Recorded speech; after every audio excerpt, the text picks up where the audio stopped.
उत्तर प्रदेश की राजधानी कहाँ है? इस प्रश्न को मैं नहीं बताऊंगा। जिसको आ रहा है वह हमें कमेंट बॉक्स में कमेंट करके बताए। चलिए नेक्स्ट प्रश्न देखते हैं।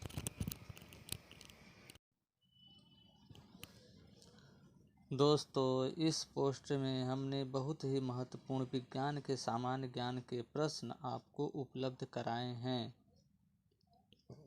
जो आपकी परीक्षाओं के लिए बहुत ही महत्वपूर्ण है। और जिसको जो भी कोई प्रश्न उत्तर समझ में नहीं आता है वह हमें कमेंट बॉक्स में कमेंट करके बता सकता है। चलिए देखिए अगला प्रश्न।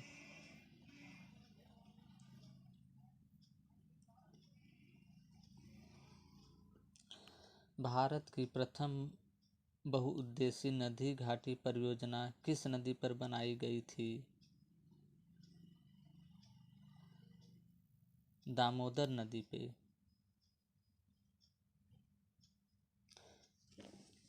दामोदर नदी झारखंड के छोटा नागपुर क्षेत्र में से निकलकर पश्चिम बंगाल में पहुंचता है।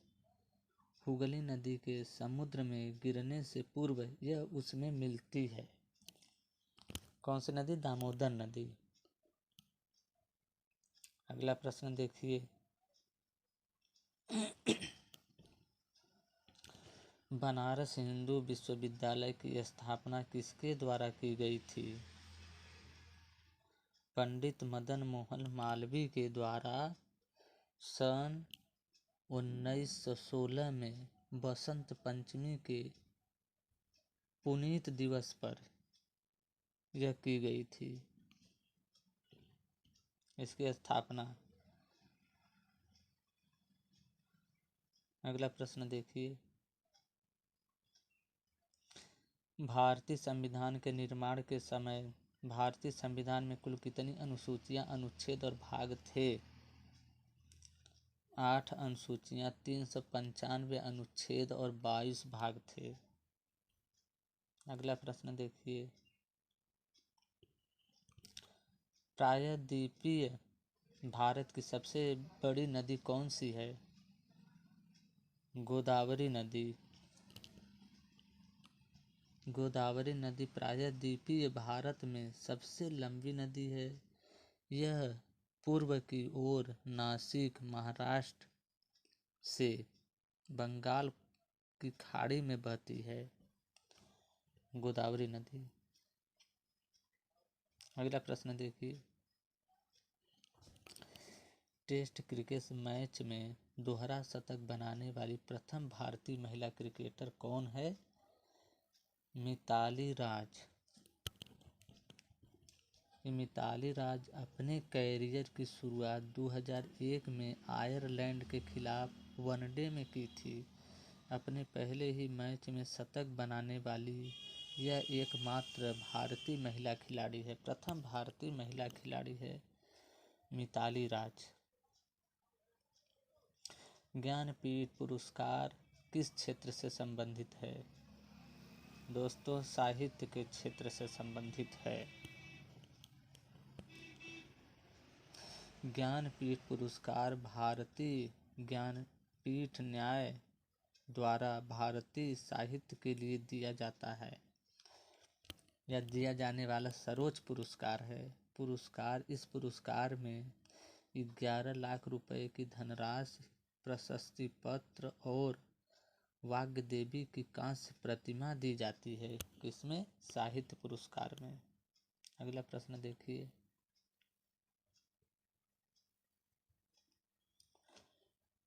हड़प्पा सभ्यता की खोज किसने की थी? दयाराम साहनी ने। 1921 ईस्वी में हड़प्पा का उत्खनन किया था। इस प्रकार इस सभ्यता का नाम हड़प्पा सभ्यता रखा गया। अगला प्रश्न, नाथुला दर्रा कहाँ स्थित है? सिक्किम में। अगला प्रश्न, 1782 ईस्वी में सालबाई की संधि किनके मध्य हुई थी? महाजदी सिंधिया और अंग्रेज के मध्य यह संधि हुई थी। अगला प्रश्न देखिए ध्यानपूर्वक।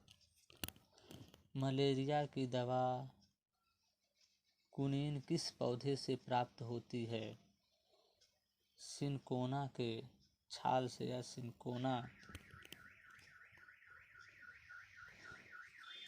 यह सिनकोना है क्या? सिनकोना एक सदाबहार पादप है जो झाड़ी अथवा ऊंचे वृक्ष के रूप में उपजता है। इसी से हम इसको सिनकोना के छाल मलेरिया की दवा के लिए उपयोग करते हैं। अगला प्रश्न देखिए, लोनार झील कहाँ स्थित है? महाराष्ट्र में। और महाराष्ट्र के बुलढाणा में लोनार झील एक लोकप्रिय पर्यटक केंद्र है जहाँ पे सभी लोग जाते हैं घूमने वगैरह। अगला प्रश्न, रतौंधी रोग किस विटामिन की कमी से होती है? विटामिन ए की कमी से। अगला प्रश्न, जिम कॉर्बेट राष्ट्रीय उद्यान कहाँ स्थित है? उत्तराखंड में। जिम कॉर्बेट राष्ट्रीय उद्यान यह उत्तराखंड के नैनीताल जिले के रामनगर के पास स्थित है। यही जिम कॉर्बेट राष्ट्रीय उद्यान। अगला प्रश्न देखिए, साहित्य अकादमी नई दिल्ली की स्थापना कब हुई थी? 1954 ईस्वी में। 1954 ईस्वी में हुई थी। अगला प्रश्न,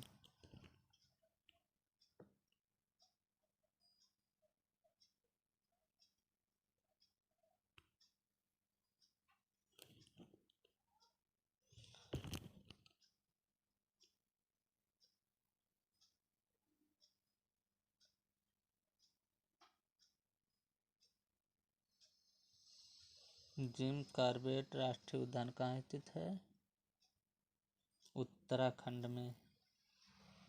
अगला प्रश्न, साहित्य अकादमी नई दिल्ली की स्थापना कब हुई थी? 1954 ईस्वी में। अगला प्रश्न, पाक जल डमरू मध्य कहाँ स्थित है? भारत और श्रीलंका के मध्य। अगला प्रश्न, सोमनाथ मंदिर कहाँ स्थित है? गुजरात में। अगला प्रश्न देखिए, भारतीय मौसम विज्ञान संस्थान कहाँ स्थित है? नई दिल्ली में। यानी भारत मौसम विज्ञान विभाग का मुख्यालय बाद में शिमला, फिर पूना जिसे अब पुणे कहते हैं और अंत में नई दिल्ली स्थानांतरित किया गया। अगला प्रश्न देखिए, अयोध्या किस नदी के किनारे स्थित है? सरयू नदी के किनारे अयोध्या स्थित है। बिग बैंग सिद्धांत का प्रतिपादन किसने किया था? जॉर्ज लेमेत्रे ने। अगला प्रश्न, आइसोहेलाइन किससे संबंधित है? समान लवणता से।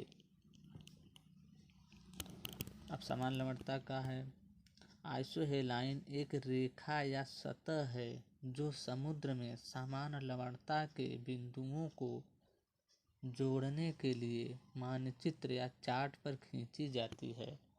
इसी को समान लवणता कहते हैं। शक्ति स्थल किसका समाधि स्थल है? दोस्तों, इंदिरा गांधी का।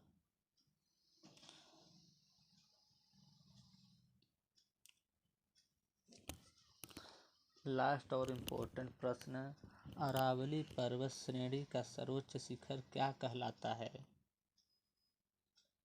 गुरु शिखर।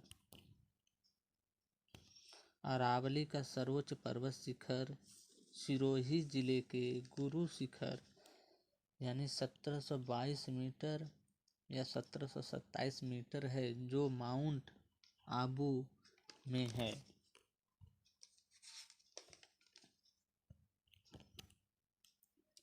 दोस्तों, हम उम्मीद करते हैं कि इससे आपको काफ़ी कुछ जानकारी मिली होगी। हम बस इसके बदले इतना चाहते हैं कि आप इस वीडियो को लाइक, कमेंट, सब्सक्राइब कर दें, क्योंकि आपका लाइक शेयर करना ही होता है हमारी मेहनत का फल। वीडियो देखने के लिए आपका बहुत बहुत धन्यवाद। Thanks for watching.